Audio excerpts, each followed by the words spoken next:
Alhamdulillah alladzi bi ni'matihi tatimmu shalihat. Asyhadu an la ilaha illallah wa asyhadu anna Muhammadan abduhu wa rasuluh. Allahumma shalli wa sallim wa barik ala Muhammad wa ala alihi wa ashabihi ajma'in. Ayyuhal hadirun ittaqullah fa inna taqwa umuru kulli syai'. Wa alaikum bil jihad fa innahu rubbaniyatul Islam. Wa alaika bi dzikrillah wa tilawatil Qur'an fa innahu ruhaka fis sama wa zikruka fil ardh. Allahumma ati nufusana taqwaha wa zakkiha wa anta khairu man zakkaha anta waliyuha wa maulaha. Allahumma alimna bima 'allamtana wa alimna bima yanfa'una wa zidna ilma. Qala Allah Ta'ala fil Qur'anil Karim, a'udzu billahi minasy syaithanir rajim. Bismillahirrahmanirrahim. Idza jaa'a nasrullahi wal fath wa ra'aitan nasa yadkhuluna fi dinillahi afwaja fasabbih bihamdi rabbika wastaghfir innahu kana tawwaba. Apabila pertolongan Allah sudah datang, engkau akan melihat manusia berbondong-bondong untuk masuk ke agama Islam. Maka bertasbihlah kepada Allah, bihamdi rabbika wastaghfir, dan minta ampunlah kepadanya. Innahu kana tawwaba, sesungguhnya Allah Maha penerima taubat. Jemaah kaum muslimin sidang jemaah Jumat yang dirahmati Allah Subhanahu wa taala. Di akhir tahun ini kita coba merangkai kehidupan kita dengan melihat kehidupan Nabi Muhammad sallallahu alaihi wasallam. Kita mulai Nabi Muhammad itu dari orang yang dilahirkan dalam keadaan yatim tanpa ayah. Meninggal ibunya di usia 6 tahun. Dirawat oleh kakeknya sampai usia 8 tahun. Kemudian beliau hidup menumpang dengan pamannya Abu Thalib. Kemudian singkat cerita, hari-hari itu dia lalui sendiri tanpa ayah, tanpa ibu, tanpa saudara. Kemudian ketika beliau diangkat menjadi Rasul, orang-orang Quraisy membenci mereka semua. Padahal dulu mereka memuji-muji tentang keamanahannya dan kejujurannya Nabi Muhammad. 13 tahun Nabi Muhammad SAW dipukuli, dihina dan dicaci maki. Tapi singkat cerita, kalau pertolongan Allah datang, siapa yang bisa mengalahkan? Tak ada yang bisa mengalahkan. Ketika Nabi hijrah ke Madinah, sahabat yang dibawa hanya sekitar 70 orang. Tapi di tahun kedua, Nabi Muhammad sudah punya 300 orang sahabat. 300 orang sahabat inilah dibawa ke perang Badar. Tapi tahun berikutnya, tahun ketiga, Nabi Muhammad sebenarnya punya 1000 sahabat. Tapi yang benar-benar keimanannya hanya 700. Yang 300 lagi munafik. Ketika dibawa oleh Nabi pergi ke perang Uhud, 300 pulang, yang 700 tetap jalan. Itu tahun ketiga. Di tahun kelima, singkat cerita, di tahun kelima terjadi perang Ahzab. Nabi Muhammad alhamdulillah punya sahabat sekitar 3.000 orang. Karena yang melawan tentara Ahzab Quraisy sebanyak 10.000 orang itu orang Islam, jumlahnya 3.000 orang. Kemudian singkat cerita, di tahun ke-6 Hijriah, Nabi Muhammad SAW membawa sahabat, jumlah yang benar-benar beriman dari 3.000 orang itu, yang benar-benar beriman itu terbukti ketika Nabi Muhammad ingin umroh. Nabi Muhammad bilang, siapa di antara kalian yang ingin umroh di tahun ke-6 ikut sama saya. Orang-orang munafik yang jumlahnya separuh lebih dari orang Islam itu. Munafik itu artinya dia beriman, tapi nggak betul-betul beriman. Mungkin beriman karena takut, atau beriman karena ada duit atau uang, atau beriman mungkin karena ini dan karena itu. Yang benar-benar ikut bersama Nabi di ketika umroh itu, nah nanti akan terjadi perjanjian bai'atur ridwan, perjanjian setia mau meninggal dengan Nabi Muhammad SAW. Jumlah mereka hanya 1.400. Di tahun ke-6 jumlah yang betul-betul beriman itu hanya 1.400. Tapi singkat cerita, nanti kita masuk ke tahun ke-8. Setelah orang-orang Quraisy melakukan perjanjian atau membatalkan atau melanggar perjanjian, Nabi Muhammad membawa sahabat berapa jumlahnya? 10.000 orang. Bayangkan, dari tahun ke-6 melompat ke tahun ke-8, jumlah mereka yang menaklukkan kota Mekah sekitar 10.000 orang yang betul-betul beriman. Tapi ingat, di tahun ke-9-nya ketika Nabi Muhammad SAW melakukan haji wada atau haji terakhir, Nabi Muhammad mempunyai sahabat yang jumlahnya 114.000 sahabat yang betul-betul beriman. Dan sampai sekarang hampir separuh populasi manusia di muka bumi ini itu adalah pengikut Nabi Muhammad SAW. Percepatan yang begitu luar biasa. Kalau pertolongan Allah datang, pasti percepatan sangat luar biasa. Makanya kalau ditanyakan, ketika Imam Al-Muhasibi mengatakan begini, kata Imam Al-Muhasibi, orang yang aku hidup lebih daripada 50 tahun, tapi semenjak 30 tahun terakhir hidupku menjadi tenang. Kapan? Ketika aku menyerahkan segala urusanku kepada Allah. Aku berpikir sesuai dengan berpikirnya kepada Allah. Itu kata Imam Al-Muhasibi. Maka beliau mengatakan begini, aku merasakan bahwa, ketika Imam Al-Muhasibi mengatakan ini, aku merasakan bahwa aku menjadi tuannya dunia setelah aku mempertuhankan Allah Subhanahu wa taala. Bapak akan menjadi tuannya dunia ini. Bapak akan menjadi tuannya seluruh orang ketika Bapak mempertuhankan Allah Subhanahu wa taala. Kita ini diciptakan dari tanah. Tanah itu Pak, baunya busuk. Udah ciumlah bau tanah. Apalagi tanah yang kena comberan, busuk luar biasa. Kita itu diciptakan dari itu Pak. Kita adalah makhluk yang diciptakan dari tempat yang hina. Beda dengan malaikat, mereka diciptakan dari cahaya. Kemudian jin diciptakan dari api. Mereka tidak secara material mereka tidak hina, tapi kita diciptakan dari tempat yang hina atau bahan yang hina. Apa itu? Tanah. Tapi ingat Pak, ketika tanah ini bersujud kepada Allah atau manusia ini bersujud kepada Allah, malaikat dan jin wajib menghormatinya. Artinya apa? Bapak kalau kepengen dimuliakan oleh malaikat dan jin, rendahkan jidat Bapak ke tanah, muliakan Allah, maka Bapak akan dimuliakan. Berarti kemuliaan itu adanya di mana? Kemuliaan itu adanya pada Allah Subhanahu wa taala. Walillahil 'izzatu walirrasulih. Punyanya Allah lah kemuliaan dan punyanya Rasul. Bapak ikut Allah dan ikut Rasul, pasti Bapak mulia.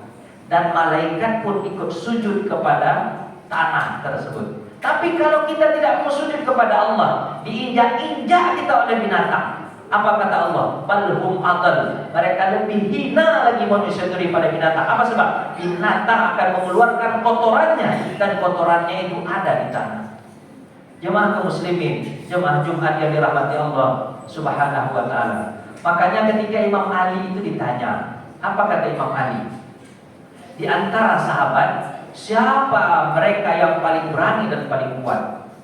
Imam Ali menjawab, yang paling kuat di antara kami adalah, kata Imam Ali, orang-orang menyangka yang paling kuat, yang paling hebat itu adalah Umar bin Khattab. Kata Ali, bukan. Yang paling hebat di antara sahabat kami, sahabat Nabi SAW, adalah Abu Bakar Siddiq. Di mana letaknya hebatnya Abu Bakar Siddiq? Belum lagi orang beriman, dia sudah beriman. Ketika Nabi dipukuli oleh orang, siapa yang bela? Ketika Nabi dipukuli oleh orang Quraisy, siapa yang bela? Yang bela adalah Abu Bakar. Dia tak peduli dia meninggal dunia. Ketika yang diajak Nabi SAW untuk hijrah, siapa yang berani yang diajak Nabi SAW? Dialah Abu Bakar. Memang bentuknya begitu. Dia memang agak lemah secara fisik, tapi berani secara mental. Itu yang disebut dengan berani. Coba lihat bagaimana beraninya Abu Bakar Siddiq. Dia bawa seluruh hartanya ketika Nabi mengatakan siapa yang akan berinfak. Nah, kemudian Abu Bakar membawa seluruh hartanya. Dia mengatakan, aku tinggalkan Allah dan Rasul. Berani sangat luar biasa. Umar tak seberani itu. Umar hanya membawa separuh dari harta yang dia punya. Tapi Abu Bakar membawa seluruhnya. Luar biasa berani. Coba lihat bagaimana Abu Bakar, beraninya Abu Bakar ketika setelah Nabi Muhammad meninggal dunia, orang yang murtad dan orang yang tidak mau berzakat diperangi oleh Abu Bakar. Padahal ketika itu umat Islam lagi goyah. Ingat, kalau orang itu ada hatinya dengan Allah Subhanahu wa taala, beraninya muncul, sikapnya jelas. Tapi kalau tidak ada hati dengan Allah Subhanahu wa taala, banyak ragunya dan banyak bimbangnya. Jemaah kaum muslimin rahimakumullah. Kalau kita serahkan urusan kita kepada Allah, apakah kita tidak memerlukan akal kita? Jawabannya kita perlu akal.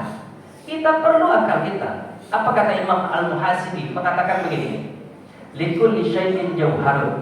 Setiap sesuatu itu ada intinya. Wa jauharul insan al-aqla. Dan intinya dari manusia itu adalah akalnya. Jadi kita memang menggunakan akal kita. Wa jauharul aqla at-taufiq. Tapi sebaik-baik akal adalah taufik yang bergandengan dengan Allah Subhanahu wa taala. Jadi akal kita ini arahkan kepada Allah Subhanahu wa taala. Jadi begini caranya. Pemahamannya begini. Kalau seperti kita ada komputer layarnya itu disebut kita sebut adalah akal kita. Tapi servernya atau otak yang akan mengeluarkan layar tersebut apa? Itu kita sebut Allah Subhanahu wa taala.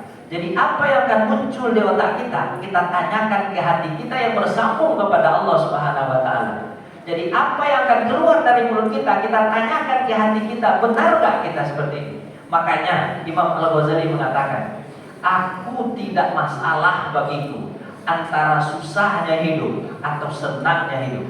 Aku tidak masalah bagiku antara matinya atau hidupnya hidup ini. Antara hidup atau mati, aku tidak masalah. Yang masalah bagiku adalah ketika aku berada dalam keadaan benar atau aku berada dalam keadaan salah. Itu aja. Hidup ini Pak, kalau Bapak selalu benar saja Pak, Bapak benar saja terus Pak, hidup Bapak pasti akan tenang. Pasti akan tenang. Jangan bikin rumit hidup ini. Hidup ini yang penting benar. Walaupun tak punya duit, Bapak pasti tenang. Pasti tenang. Tak ada cinta gak tenang. Tapi kalau dalam keadaan salah, Bapak dalam keadaan berbuat salah, walaupun pangkat banyak, jabatan tinggi, duit banyak, tapi berbuat salah, tidak akan ada cerita tenang. Maka tenang itu kapan kita rasakan?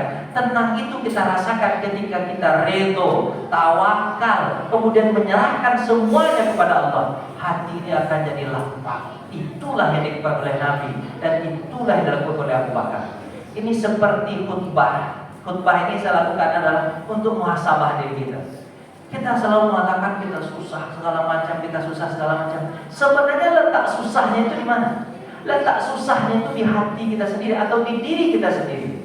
Kita banyak berharap kepada orang. Ingat, Imam Ali mengatakan, tidak ada yang mengecewakan di muka bumi yang paling kecewa aku rasakan ketika aku berharap kepada orang. Tapi tidak ada yang bisa menenangkan hatiku dan betul-betul tenang ketika aku hamparkan seluruh masalah kepada Allah Subhanahu wa taala. Jemaah kaum muslimin rahimakumullah. Hidup ini ya begini-begini aja, Pak. Dia akan ada proses-prosesnya. Maka nikmati saja proses-proses itu. Nikmati proses itu. Seperti misalnya Allah menciptakan alam semesta ini kan juga berproses. Ada proses, tidak ada simsalabim, tidak ada cerita karbitan atau segala macam. Dia berproses. Apa kata Allah SWT? Aku ciptakan langit dan bumi dalam 6 hari. Kemudian kemudian aku ciptakan manusia di hari yang ke-7. Kan bagi Allah mudah sekali Pak untuk menciptakan langit bumi sekaligus jadi. Tapi kenapa Allah ciptakan langit dulu, kemudian setelah itu buminya, setelah buminya nanti Allah ciptakan tumbuh-tumbuhannya, setelah tumbuh-tumbuhannya Allah ciptakan binatangnya dan hewan-hewannya, baru hari ke-7 Allah ciptakan manusia di hari Jumat. Kenapa kok bertahap begitu? Allah mengajarkan kepada kita hidup itu memang berproses. Tapi ingat, ketika Allah sudah membantu prosesnya, Bapak akan melakukan percepatan yang sangat luar biasa. Tidak ada cerita hidup ini langsung simsalabim jadi. Maka ketika bapak susah, nikmati saja susah itu. Makanya ada pepatah mengatakan, kalau bapak dapat nih, syukuri saja. Apa yang bapak dapat, syukur kepada Allah. Karena syukur itu membuat kita tenang. Tapi kalau nggak ada, agar bapak tenang juga. Bapak nggak punya apa-apa dan bapak dalam keadaan sakit. Kalau nggak ada, nggak masalah, disabari saja. Hidup itu cuma dua itu aja.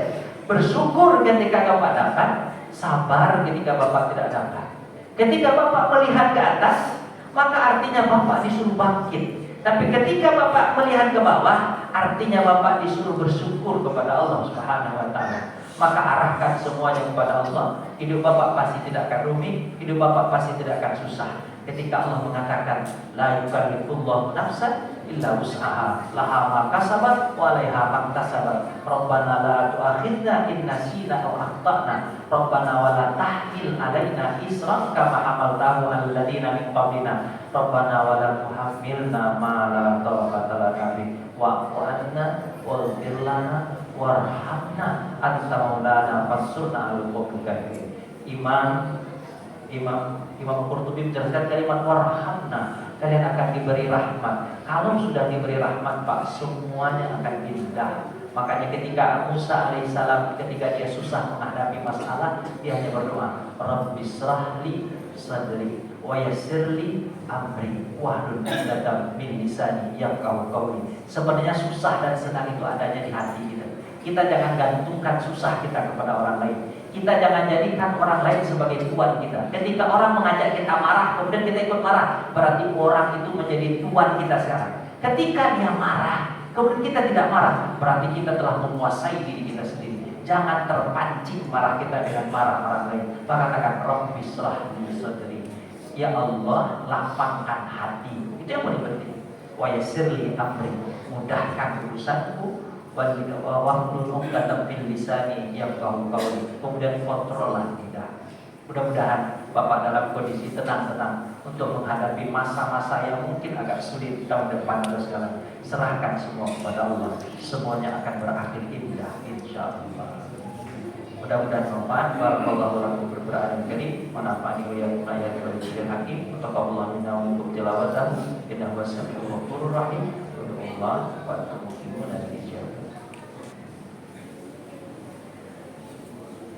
Alhamdulillah, nahmaduhu wa nasta'inuhu wa nastaghfiruh wa na'udzu billahi min shururi anfusina wa sayyiati a'malina.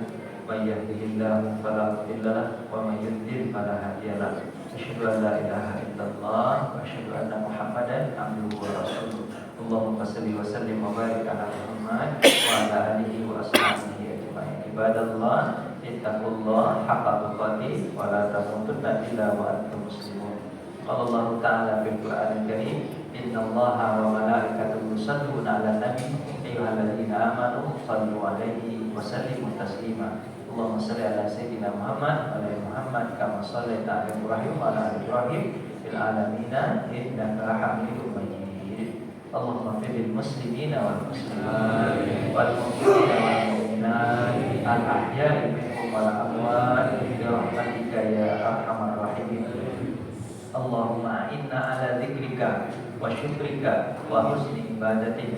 Allahumma aslih lana dinana allati hiya ismatu amrina wa aslih lana dunyana allati fiha ma'ashuna wa aslih lana al-akhirata allati fiha ma'aduna waj'alil hayata ziyadatan lana fi kulli khair waj'alil mauta rahatan lana min kulli syarr. Ya Allah, ya Tuhan kami, perbaikilah hidup kami di dunia ini ya Allah. Jika kami susah, lapangkanlah kami ya Allah. Jika kami tak bisa menyelesaikan masalah kami, selesaikan masalah kami ya Allah. Jika kami kekurangan uang, berikanlah kami dana untuk kami bisa berinfak dan bersedekah. Tapi yang paling penting dalam kehidupan kami ya Allah, jadikan kami masa hidup kami selalu menjadi orang yang benar, selalu menjadi orang yang jujur dimanapun kami berada. Ya Allah ya Tuhan kami tahu karena di kebenaran, karena di kebaikan itulah letak ketenangan jiwa. Rabbana taqabbal minna innaka antas samiul alim wa tub alaina innaka antat tawwabur rahim. Ya Allah, jika nanti kami meninggal dunia, perbaikilah akhirat kami ya Allah. Ampuni dosa kami sebelum kami meninggal dunia ya Allah. Jadikan kuburan kami taman dari taman-taman surga. Ya Allah ya Tuhan kami, agama ini yang menjadi pandangan kami ya Allah. Kuatkan iman dalam hati kami ya Allah. Jadikan iman itu indah dalam hati kami ya Allah. Allahumma la tada lana bihi dzamban illa ghafarta, wala hamman illa farajta, wala daynan illa qadaita, wala maridan illa syafaita, wala mayyitan illa rahimta, wala hajatan min hawaijid dunya wal akhirah illa yasartaha wa qadaitaha ya rabbal alamin. Ya Allah, di antara kami ada yang susah hatinya, lapangkan hati kami. Di antara kami ada yang pilih anaknya, jadikan anak istri kami soleh soleha, penyejuk pandangan mata kami ya Allah. Di antara kami ada yang sakit, sembuhkan ya Allah. Di antara kami ada yang sudah meninggal dunia, kasihanilah mereka ya Allah. Sayangi mereka ya Allah. Jadikan kuburan mereka taman dari taman-taman surga. Rabbana atina fid dunya hasanah wa fil akhirati hasanah wa qina adzabannar. Ibadallah, innallaha ya'muru bil 'adli wal ihsan wa ita'i dzil qurba wa yanha 'anil fahsya'i wal munkari wal baghi. Ya'idukum la'allakum tadhakkarun. Wa la dzikrullahi akbar.